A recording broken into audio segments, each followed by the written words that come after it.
This is a test of the emergency broadcast system. 5, check for sound. 4, It's showtime. 3, Let's 2, go. 1.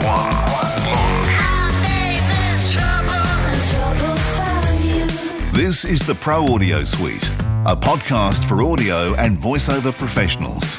Your hosts, Robert Marshall from Source Elements and Someone in Chicago, Darren Robbo Robertson from Voodoo Sound Sydney, from LA, George Whittam, the tech to the VO stars, and myself, Andrew Peters, voice talent and home studio guy from Melbourne. Now, thanks to Rode microphones, let's get on with the show.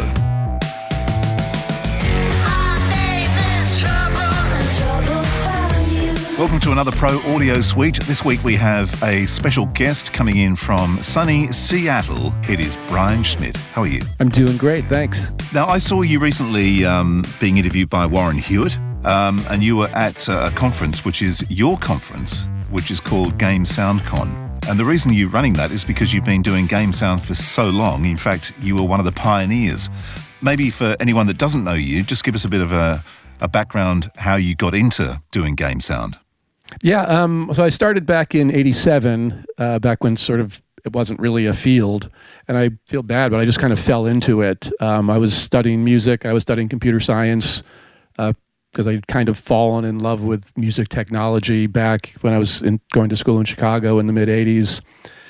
And coincidentally, as I was finishing my master's, a job opening appeared at this company called Williams Electronic Games, which made arcade games and pinball machines. And I love pinball. I played pinball my whole life. I'll beat any of your listeners at pinball. And back then, in order to make sounds for games, whether it was Nintendo games or arcade games, you kind of had to have this esoteric combination of skills of computer programming and being able to make these little synthesizer chips inside the game. You know, that's where the term chiptunes comes from. These little synthesizer computer chips that are literally inside, you know, a Nintendo or a Game Boy arcade game or a pinball machine or a Game Boy. Yeah. And a lot of people at the time kind of had that combination. So between that and the fact that I love pinball, I got a job at this company. And the next thing I knew, I was writing music for pinball machines. And, you know, sort of unknown is that pinball machines actually have a lot of music. Even back then, they would have 20 to 30 minutes of original score, you know, several minutes of sound design. They're actually fairly complicated things. And the whole arcade games or video games are kind of a complete audio-visual package where the lights are synchronized with the audio and the flashing lights either on the play field or in the scores. So it was kind of this cool mixture of technology and music composition and sound design and multimedia that kind of hooked me back then, and that's kind of what I've been doing since. What do you think was your biggest game hit that you can think of? Like, what are a couple maybe I'd seen over the years? Probably the biggest. I did John Madden football for a number of years as a consultant. I'm thinking back in the 90s. Oh, pinball. Probably the biggest one is a game called Black Knight 2000. Okay. Which was a kind of this rock and rollish soundtrack, and it's like one of the cool things about that game is it's actually really tightly synchronized with what's going on. Oh, awesome. You know, one of the challenges that we have, and you know, one of the reasons, frankly, I started something like Game Sound Con is we have these weird techniques where we try that let us map, you know, music, which is this inherently linear thing, right? It goes from point A to point B over a fixed period of time. But we try to map that onto somebody playing a game. And in a game, you don't know when they're going to do what.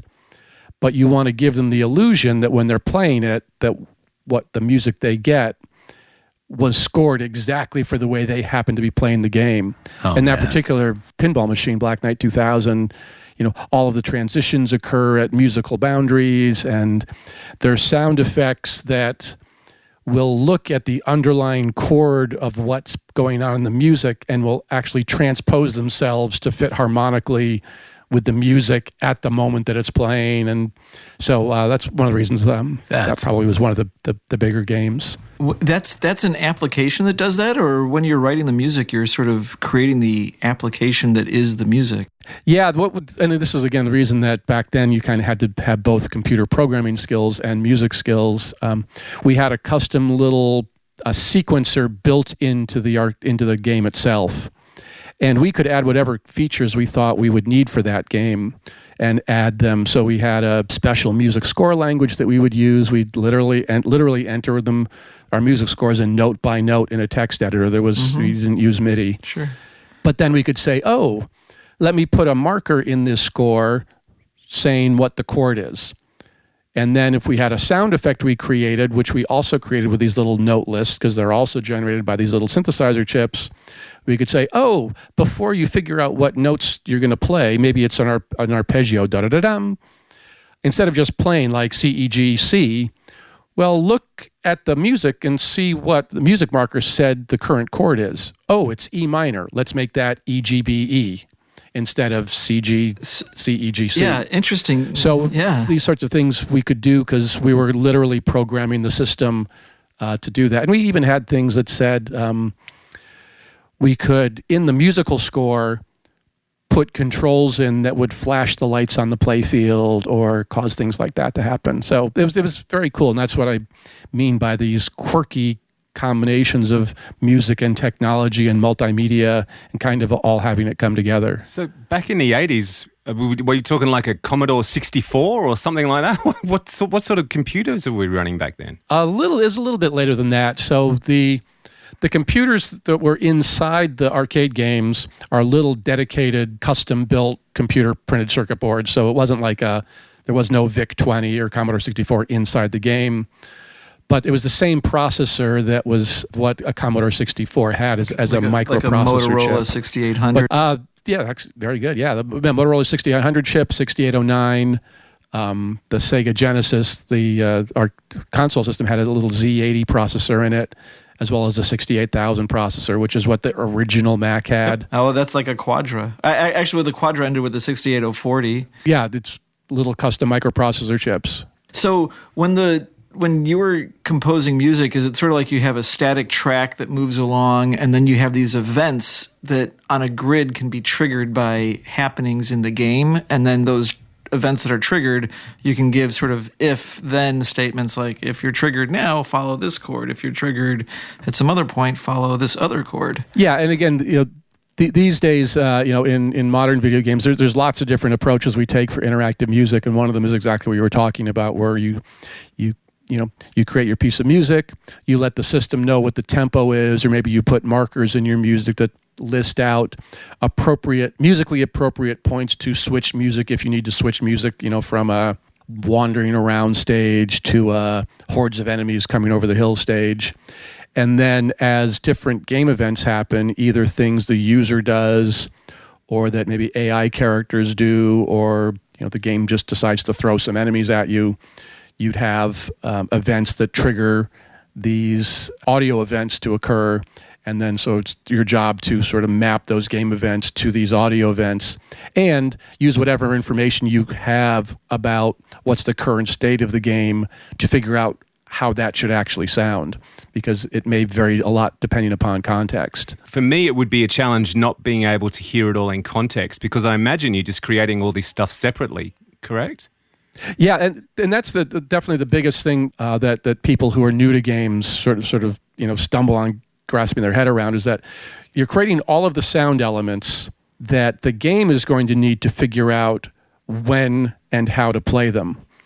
And that's just because you can't know in advance exactly when things are going to happen. If I'm firing a gun, well, the player may be in a narrow hallway with that gun, or they may be in an open field with that gun. And so you're not going to put reverb on that gunshot sound ahead of time. Rather, you're going to tell the game, if the player's in a narrow tube, then I want you to apply this reverb, which occurs in the game system itself, and then play that gunshot sound. But the same gunshot sound when the player just walks out of that tube into the open field, now take the reverb off that gunshot sound next time you play it so that it matches whatever environment the player happens to be in. In a similar way, you don't do surround panning as a sound designer when you're doing a game because you don't know where that enemy is going to be, or you don't know, what if the player turns their head and now the enemy is behind them where a second ago they were in front of them. So you don't set the speaker pan and the volume of that sound directly, but what you do is you give instructions to the game. Oh, if the player is here at this XYZ position and the enemy is there at that XYZ position, then the system itself figures out what the speaker pan should be, and then depending upon how far away that enemy is, the sound designer might say, oh, I want you to roll off volume with distance according to this curve that I've specified.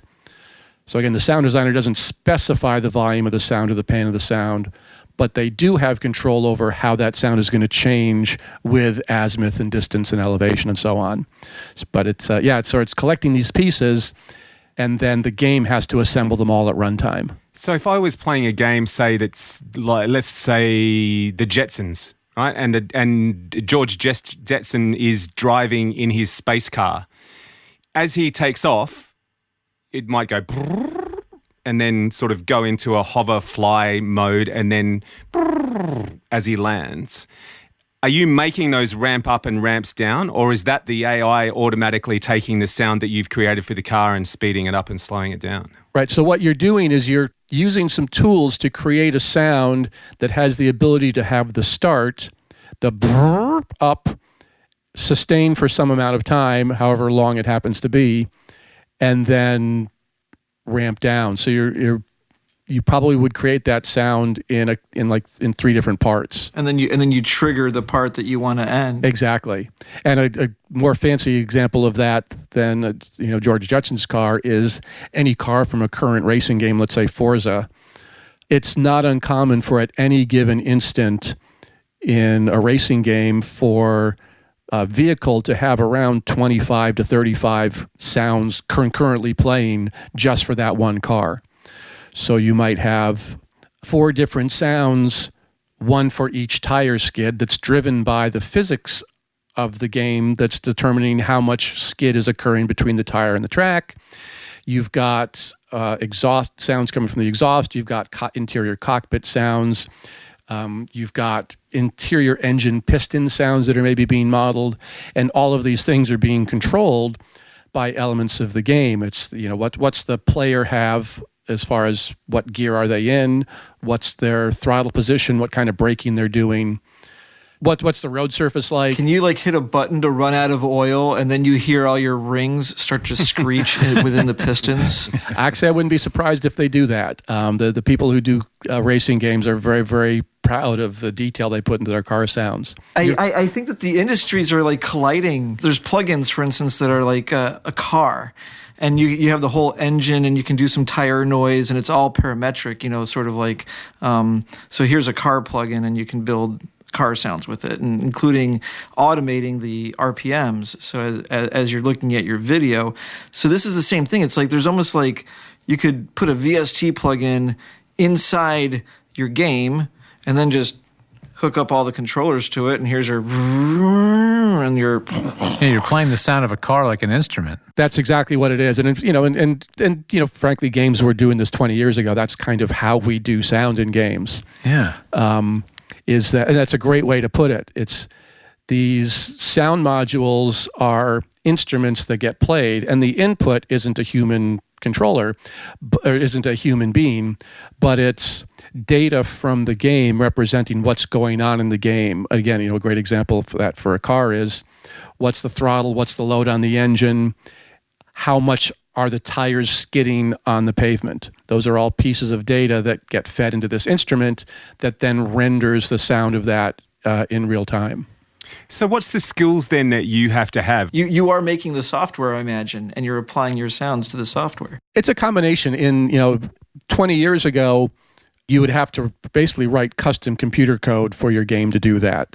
So, right, I've created these WAV files that I know are the component parts of my, spaceship sound or even my just explosion sound. And then I have to write custom computer code to make them play the right way that I want to in response to what's going on. More recently, there are some tools that have developed specifically for interactive audio, specifically for game audio. In fact, one's in Melbourne called FMOD. There's one in Montreal called WISE by a company called Audio Kinetic. And these programs, they take linear content, WAV files that you've created, whether it's in Pro Tools or Logic or, Sonar, Reaper, whatever you happen to use, and they let you assemble them and map them to things that are going on in the game. So, for example, suppose I've got a spaceship sound or a weapon sound, and depending upon how charged up the weapon is, it's got more power. Well, I don't know. There's an infinite range of power-ups that there could be, and so I want to create my weapon sound such that it's a, 3 or 4 different WAV files that play, and depending upon how powered up it happens to be when the guy pulls the trigger, right? It's going, depending upon how powered up it is, it's crossfading between a couple of those different waveforms. Maybe it's changing the resonant frequency of a filter. It's making the Q more narrow and sweeping the frequency up as it's charging up. And then when the player decides to hit the trigger, it stops the charging and it makes the playback sound. So it's those kind of things that these, we sometimes call it audio middleware. And it's specialized software that looks kind of like a DAW, but is not really a DAW, that takes these assets you create and then puts it into a format that allows a game to control it. So in other words, it's what we were talking about before, it's giving the sound designer the ability to make these things into instruments that the game can play. Does each game company or publisher of games have their own tool set that's unique to that company? Like EA has a tool set, or Riot Games has a tool set, or is it super specific to the game? It's kind of a combination. There are a couple of popular tool sets that get a lot of work done. Again, ones I mentioned before, FMOD and WISE are the biggies. There's another one called Fabric. There's one called ADX2. So you can get off-the-shelf tools, and companies big and small will just simply license these off the shelf. Some companies also make their own customized tools for very specific needs. Sometimes, again, card game companies will do that. Or if a game developer simply has something that these off-the-shelf engines don't do quite as well or quite in the way they want. An example of that might be a game like Madden that has very, very specialized dialogue needs, right, in terms of being able to stitch player names smoothly in to game commentary. That's something where they might do a little bit more proprietary tool. And there are also hybrid systems as well. I know Blizzard, that makes World of Warcraft and Overwatch and those games, they actually license one of these tools. They license WISE from Audio Kinetic, but they also get the source code to it, and they've hacked on that source code themselves to make it fit their particular needs. So it's kind of all over the map. Does the middleware, when it, like from one company or the other, do they all output a common file format, or have a, like, what's the common denominator that makes you have choice between this middleware or that middleware? There is absolutely no common denominator whatsoever. When you're working on a game, what will happen is the game developer will tell you what tool to use. So they may say, this is our game, we're using WISE, you better know WISE. This is our game, we're using Fabric, you better know Fabric. And the reason for that is that the way the business side of that works is anybody, any sound designer or composer can download the full complete version of these tools absolutely for free, with no iLocks or no register, nothing. Totally free, not a GIMP version, the whole thing as ships. What they do is they charge the game developer a license fee to ship the game audio engine that will read and process the content created by those tools as part of the game itself. Oh, okay. So, but yeah, anybody can download WISE or FMOD and learn the full thing. It's like the Dolby model. Yeah, it's the opposite model of sound designer. So as a sound designer, you don't have to pay any money for any game audio tools. That's always paid by the game developer. That's very clever, and then it's not cheap. For example, if you're a big title like Destiny or Overwatch or something like that, and you want to use Wise, it's going to cost you $18,000 to ship that on Xbox. Wow. And it'll cost you another $12,000 if you want to do PlayStation, and another $12,000 if you want to do Nintendo. But it's all totally free to the sound designer. Which is a great idea because it allows sound designers to learn their craft without having to invest huge amounts of money to have the tools to do it. Yeah, exactly. The other thing that's kind of interesting, that's funky when you think about it, is, and this started happening about 5 or 6 years ago, is the middleware companies changed their licensing model where, depending upon how big a company you are, they'll charge you different amounts of money. So if you are, your buddy and your artist buddy eating tuna fish and making a video game for no money, you can actually use these tools for free. And if you're, have a small budget, you can use it for a few $100s. But if you're making $1 billion title, now they're going to charge you some serious money for it. That's a lot the way the software industry works. Yeah, well, it's sort of like the Reaper license, right? There's the student license and there's the pro license, although they're both actually pretty affordable. Well, even Fraunhofer works in a similar way. When we license MPEG-4 from Fraunhofer, they kind of do the same thing. You're like, we want a license, and they're like, well, who are you? What are you going to use it for? And then they come up with a price, and it's all negotiated a lot of the times.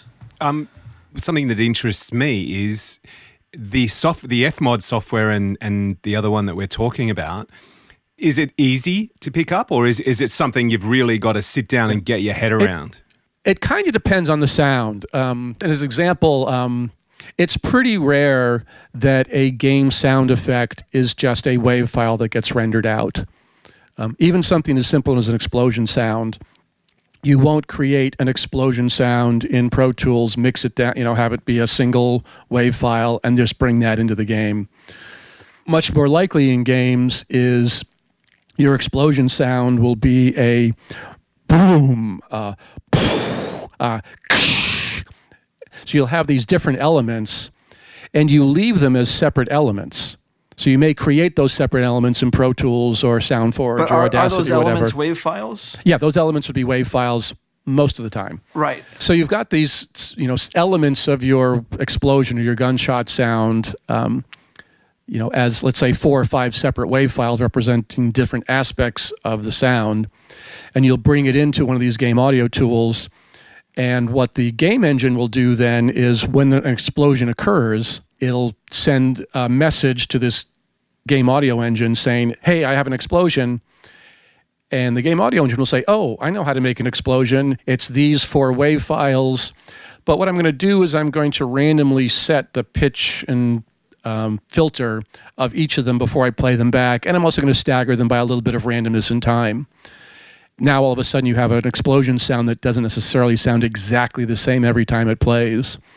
And in fact, it may go one level further where you may have the low boom of the explosion, but you may have 4 different versions of that boom, 4 different versions of that crack of the explosion, 4 different versions of the debris sound. And now not only are you varying the pitch of those, but you're varying the waveform selection itself. And now you have a really rich explosion sound that doesn't sound the same every time it occurs. So that's one of these things. And that's, Wise will do that, and FMOD will do that, and Fabric will do that. So once you learn that, hey, one of these things these game audio tools need to do is let me create a sound effect out of constituent parts and set randomization on it so I don't get the same gunshot every time, then it becomes easier to understand how to use these tools. We were talking about learning curve a second ago. So that's kind of the basic idea. How much of it is like the game engine is the synthesis engine, literally maybe like LFOs and the whole deal, and how much of it is waveform playback from WAV files and mixing and DSP in that terms? That's a really good question. And it kind of depends on the needs of the game, right? The basic answer is in games, we tend to, if we can do it late in the game, we would do it in the game. An example would be, suppose I've got a game where you're in space and there's dialogue. And if the helmet is on, then the sound of the dialogue should be radioized. And if the helmet is off, then it shouldn't. Then it's just normal, non-processed voice. Shouldn't it be if the helmet's on, you can hear them, and if the helmet's off, you can't hear them? Well, or if the helmet is on, then you're communicating via a radio, so it's going to sound radioized. If the helmet's off and you're standing next to them, then it's not going to sound radioized. It'll just sound like you're standing next to them. Well, what we'll do is we'll just record all the voice without any radio effects at all, but apply the radioization effect as a real-time DSP effect inside the game itself. And that way we have the flexibility. First of all, the game rules to change if, depending on when you can take your helmet and when you can't, or if, you decide to take your helmet off mid-sentence, it will still sound natural. So in general, we try to do stuff in the game engine itself and not do as much processing ahead of time, in Pro Tools and whatnot. That's not a hard and fast rule, and there's some things that you have awesome convolution reverbs or something like that you want to be doing, and you might process some stuff ahead of time. But in general, it gives you more flexibility as a game sound designer to do that ahead of time. Because then what happens is, suppose now you're in the polishing phase where you're trying to make sure your sounds are really appropriate, or that the reverb is right, or that the kind of compression and filtering you have for your radioization effect is right. You can actually sit up with these tools and be running the game on one screen, you run the tool on the other screen, and modify these parameters as the game is playing and kind of mix it. But how much is actually synthesized compared to how much is playback? For instance, you think about the old games, Nintendo games, and some of the charm of those is that the sequencers were literally little waveform generators, and that's like boom, bam, bam, bam, bam. So how much of that legacy of synthesizing the sound within the game carries on to these days? Or is it more waveform playback and mixing and not as much synth? That's a really good question too. We've kind of moved for the most part away from the synthesis model and to the playing back of waveforms model.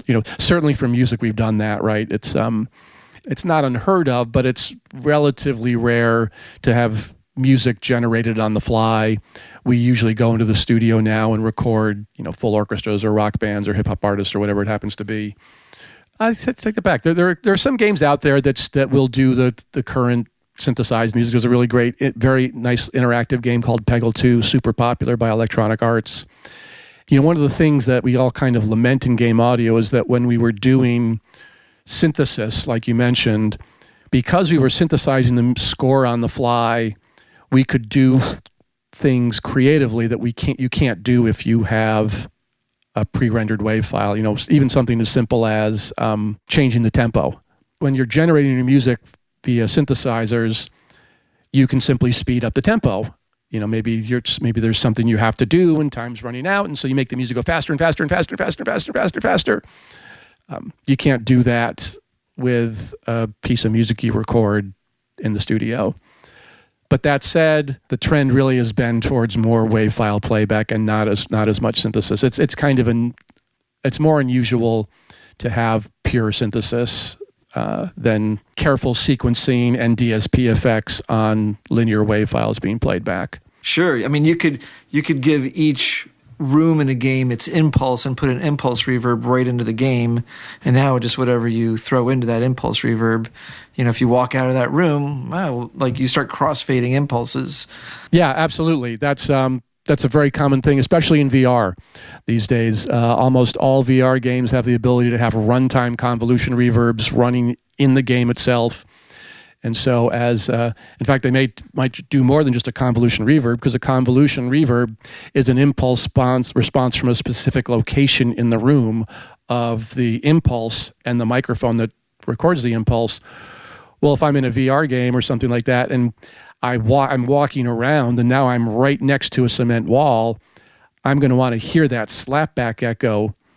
And so there are game audio technologies that will look at the geometry of the room you're in and give you the slapback when you're right next to the cement wall, but as you walk farther from the wall, the reverb changes in the way that it would change as if you had recorded dozens or hundreds of impulses within this space. It's also obviously changing not only the reverb, but it's also got to be changing the pan and the volume and everything, correct? Well, you're changing the pan, you're changing the volume, you're changing the Doppler shift of the individual reflections as you're walking around. So, right, if I'm walking towards a wall and speaking, or an object is in front of me making noise, and it's moving away from me towards the wall, the direct path of that sound is going to be Doppler shifted down, but the reflected sound off that wall in front of me is going to be Doppler shifted up. And again, that's something now a sound designer is going to set. The sound designer won't record the sound with Doppler,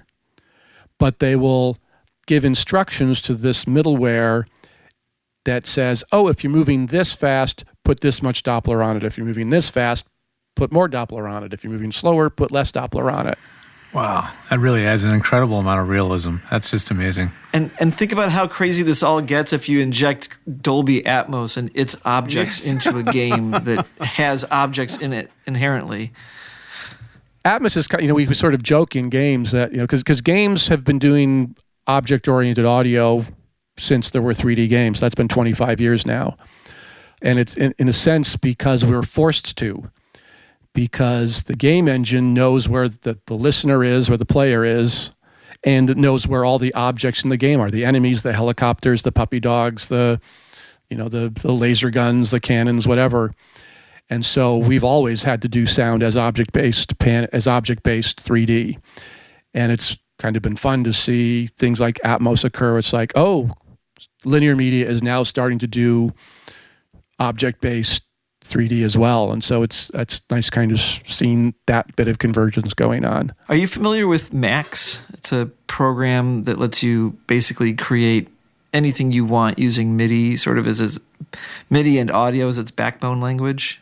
Yeah, and it solves similar kinds of problems, right? The idea is you've got sounds coming from somewhere, whether they're synthesized through oscillators or they're wave files being played back, and you have external controls, which, for a musical instrument would be, breath pressure or fingering information or something like that, or MIDI key number, velocity and stuff. But in a game, just replace MIDI key number and velocity with game event and parameters associated with that sound. Again, wish I could think of less violent examples. So if you have, a sword fight, you've got a sword sound, but now you also have information as to how hard, what's the velocity those swords hit each other with. And so you use these max MSP-like constructs to be able to say, oh, based upon what the velocity, how hard did these swords hit each other, I'm going to pick a wave file that's appropriate, and I'm also going to throw some DSP effect on it to maybe, make it shing more or less, depending upon whether it was a direct blow or a glancing blow, and things like that. With games, how do you go with human dialogue? Are you involved in much of that? Yeah, dialogue is obviously a very interesting challenge. One is the sheer size and scope of dialogue in modern day video games is huge. A typical AAA video game, big budget game, may have 50 to 70,000 lines of dialogue. By comparison, a typical feature film is maybe 2,000 to 2,500. Wow. And the most recent Star Wars game, if you add on all the add-on packs, has over 317,000 lines of dialogue. So just as a data management problem and keeping track of wave file names, and that in itself is a bit of a nightmare. But there's another problem that games have started doing a better job with, and that is simply dialogue in context. There's a great game, and you can see video examples of this on YouTube, of the most recent Spider-Man game by Sony. And for all the Peter Parker dialogue, or certainly a good number of it, they actually recorded two completely separate performances of the Peter Parker dialogue for each dialogue line. One dialogue line for if Peter is just kind of hanging around, and another line of dialogue if Peter Parker is either fighting or swinging as Spider-Man. And so the game will trigger off the appropriate line of dialogue depending upon what Peter Parker is doing. And the cool thing, too, that they do is if Peter Parker is in the middle of delivering a line of dialogue and he starts swinging, they'll switch to the inflection that's more energetic. So it's, those are the kinds of things, again, we have in games, because Peter Parker's, he has to deliver these lines of dialogue because they're part of the narrative, but you don't know what Peter's doing because that's up to the player. The player is controlling Peter Parker. Is there a special line for if Peter Parker pecks a piece of pickled pepper? Yeah, I was trying very hard not to stumble over my tongue as I was talking about Peter Parker. And Pepper Pot. Peter Parker, Pepper It's Pot like velocity yes. layers for dialogue. Yeah. It's like the dialogue is recorded in velocity layers, the way you do a piano. Yep, that's a really good analogy. With the exception that in the middle of a sustained note, you can suddenly change to the a different articulation. So I'd like to pick you up on something you mentioned in there. Naming conventions, are they something that varies from game to game, or is there an industry convention in the way you name all these files, or how does that work? Naming conventions is all over the map, and it's something that it's one of the first things you want to as an audio designer on a game. If you're the audio lead or the audio director responsible for this, you want to make sure that from the get-go you have some very clear naming conventions, so that again, it's very easy to get confused when you've got tens of thousands of lines of dialogue, or thousands of sound effects that go into a game and may be called at different points of time in the game. So yeah, that's something you have to coordinate across the whole team. Anybody, the people creating the resources, the people programming the resources into the game. It's a very unsexy thing, but it's also really essential. I was at Game SoundCon a couple years ago. We ended the show with an audio directors roundtable where we had the top audio leads from Blizzard and Bungie and Electronic Arts. Somebody in the crowd raised their hand. It's like, hey, what software should I learn as somebody who wants to do game audio? And I think they were expecting, Pro Tools or Logic or Reaper or something like that. And every one of the directors said Excel.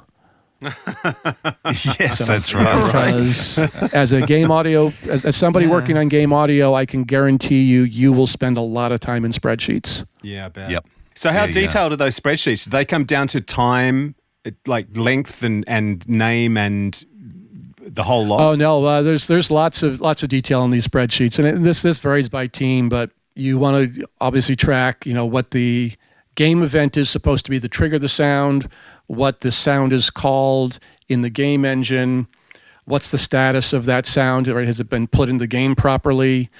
Has it been tested to make sure it works right?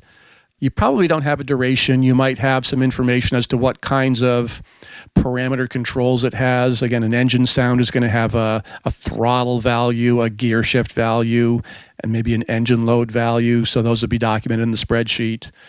You might have timing if it's a dialogue and has to be concatenated in terms of, are you going to cut it short if it's going to be used as a word that is the first word in a sentence or the last word in a sentence.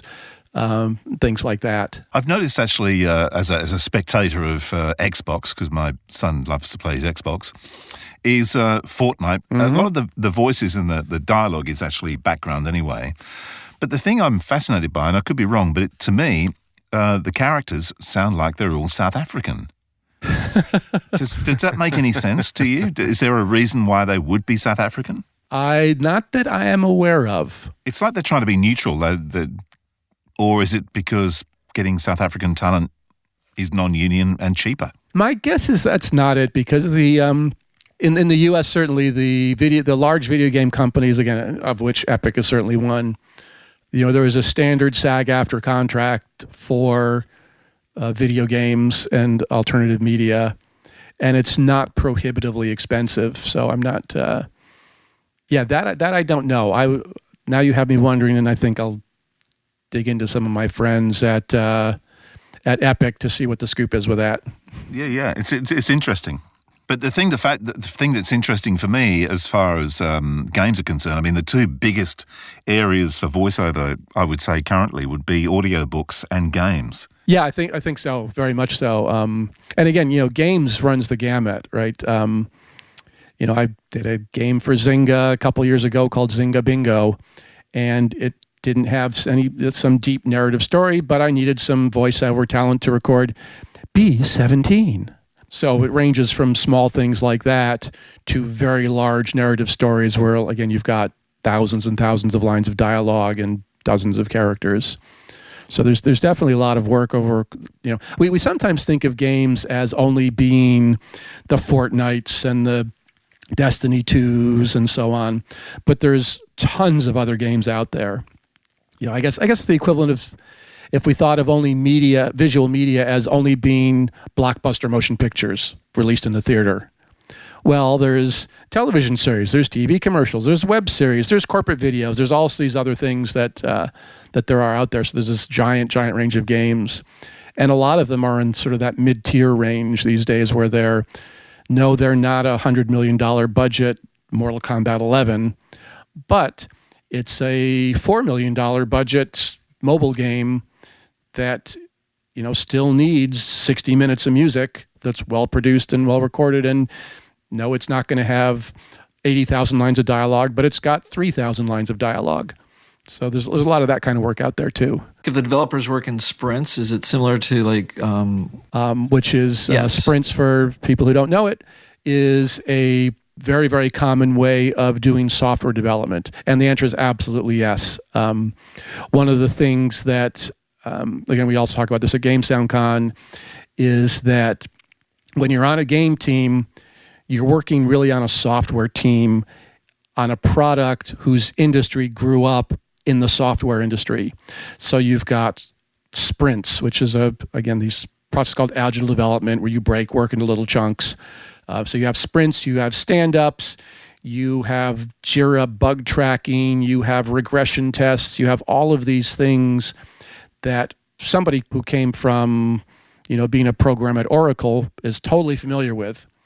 But a composer who's only worked on television series has probably never, may have not heard of a sprint, or certainly maybe doesn't use Jira to track their bugs.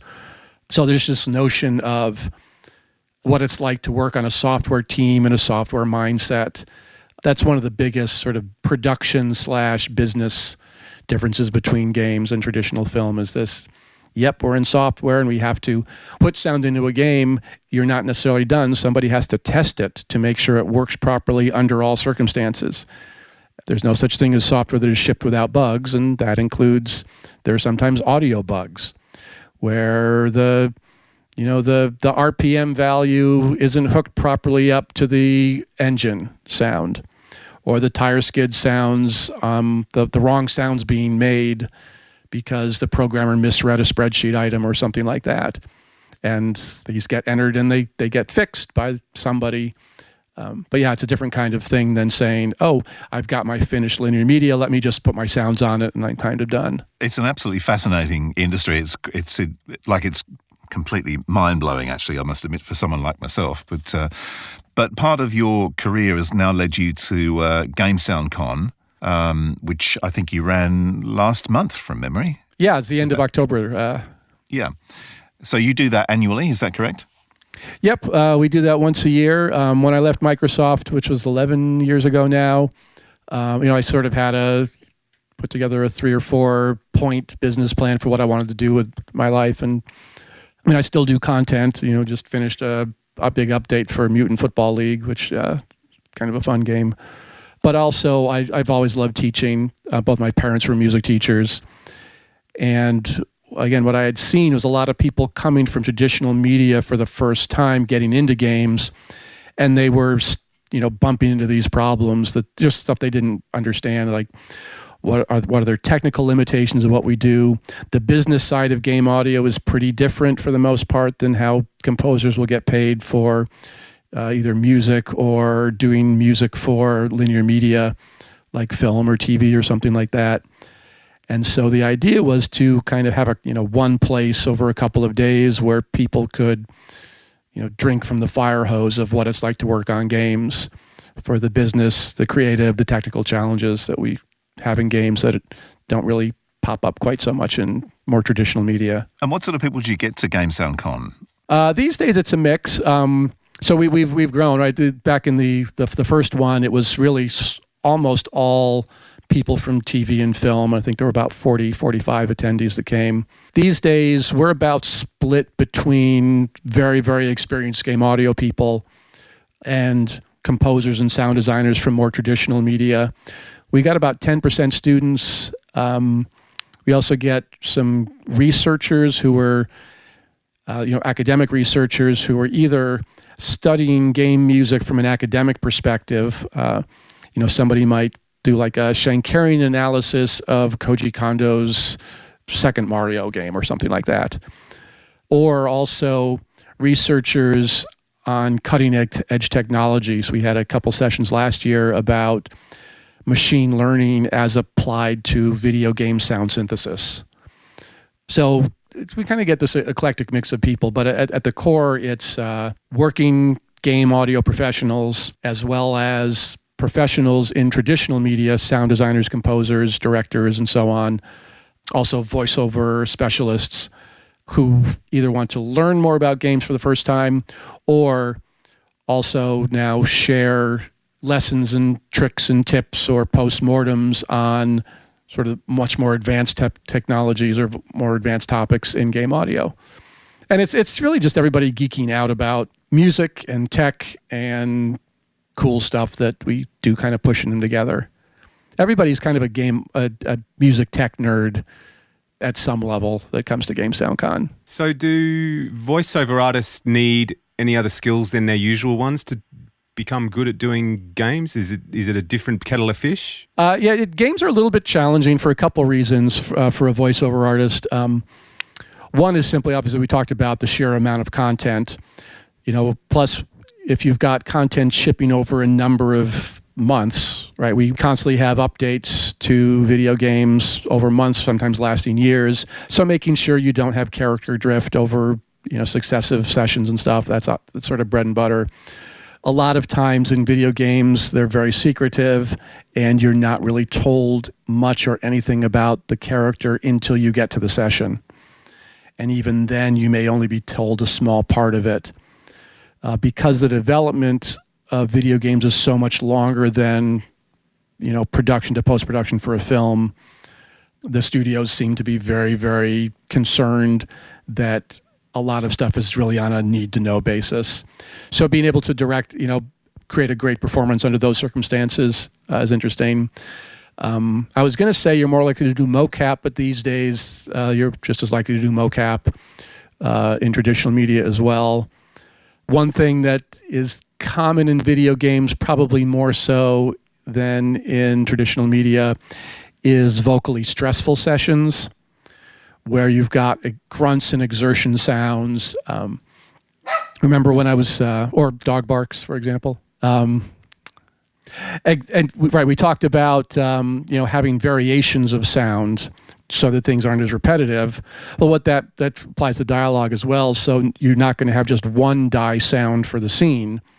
They might want 10 die sounds for the same scene so that as the person plays the game over and over again, they're not hearing exactly the same die sound over and over again. So those sorts of vocal stress can be problematic too. Yeah, I know a lot of actors went on strike a couple of years back. Yeah, it was Game Sound. Yeah, that was game audio, Game Sound. The SAG AFTRA definitely went on strike a couple of years ago, and they came up with a compromise contract that gives them kind of is a split somewhere in the middle there. I don't recall the details exactly of what it was, but those were some of the issues: vocally stressful sessions, the fact, right, that if a voice talent has a video game session at a 4-hour session in the morning, they kind of can't book an afternoon session because their voice might be shot to pieces, destroyed. Yeah, destroyed. So, with the sessions, do you obviously record dialogue as well? Do you do that in your studio, or do you tend to do things remotely? If I've got a little tiny thing, I might just do it at home in my studio. A lot of game VO talents, they'll have vocal booths in their house. In fact, I love it when voice talent has a vocal booth in their house because then they're all set up, they're ready to go. How do you typically monitor or record those sessions? We'll have some either Skype on a non-fan device like an iPad, and it'll just be in the room with them, and so I can give feedback right then and there while they're doing the session. It's pretty straightforward. For larger games, obviously we'll bump it, go into the studio, and there'll be a proper recording engineer and the whole 9 yards. But so again, it kind of depends on the style of game. So even in the studios, are you doing like remote connections? No, I mostly do, again, Skype for it because I don't really care so much about the fidelity as I do the performance, because I know the fidelity is captured by the person's equipment properly, but I do care about the performance and I want to see the performance. And it's not essential that I have ultra low latency. As long as I can have a conversation with the talent as they're doing their recording, then I'm fine with that. Do you find that you're trying to keep track of the takes, and then you spend a lot of time later when you get the file trying to find the same takes or matching up to your notes compared to just cutting things in real time and going, that's what I want? That's one of the reasons that if something gets above a big size, which for me is not that big, I'll have make sure that there's either a recording engineer or that again, if the voice talent has a studio in their house, a lot of time they'll have somebody else running the Pro Tools session that will keep track of those things. And for some studios, again, because games are so big, they have custom audio tools that are designed in-house for them specifically to use. That I heard about this one tool. I forgot what studio it has, but it's a 3-screen system where there's an iPad in the booth with the talent. There's one screen that's for the engineer, and there's one screen for the director, and they're all connected. And so the director can easily keep track of takes that they like, while the engineer gets the information they need, and the talent can see animations or visuals for the characters themselves. So some of them are pretty sophisticated, but again, it's such a niche thing that these tend to be tools that are custom written over a period of time by an individual studio. Well, I've got to say, this has been absolutely fascinating, and it's an area that a lot of us wouldn't have that much information about. Yeah, there's lots of stuff that you don't really think about what goes into it. Well, knowing it's free, I'm actually going off to download Fmod now. Oh, Fmod or Wise, yeah, they're both free. The full thing. Wise is awesome in that it has a bunch of tutorials online. You can actually get self-certified. Again, if you keep in mind the sort of creative problems they're trying to solve, which are, right, in games, we don't have precognition, so we know what can happen, we just don't know when and how it can happen. And we also don't always want it to sound exactly the same. And these tools let us set up either with dialogue, either with sound design, sound effects, or with music, the ability to deliver a soundtrack and specify how a game should sound, given that we don't know in advance exactly what's going to happen. Really cool, I have to say. Fascinating. Well, we should let you get on because otherwise it's going to be very sleepless in Seattle. Oh. Boom, Tish. It's only 7:00 here, not too bad. Well, Brian, thank you very much for spending time with us. Yeah. Good luck. I was going to say good luck with everything you do, but you probably don't need good luck because you've already done it all. But certainly good luck with Game Sound Con. Oh, yeah, we're next October in LA is when we plan to have it. So always happy to have people. This show was mixed by Voodoo Sound. Edit by Andrew Peters, using Source Connect Now and Rode microphones, with technical support from George the Tech Whittam. Don't forget to subscribe and like us. You look for trouble.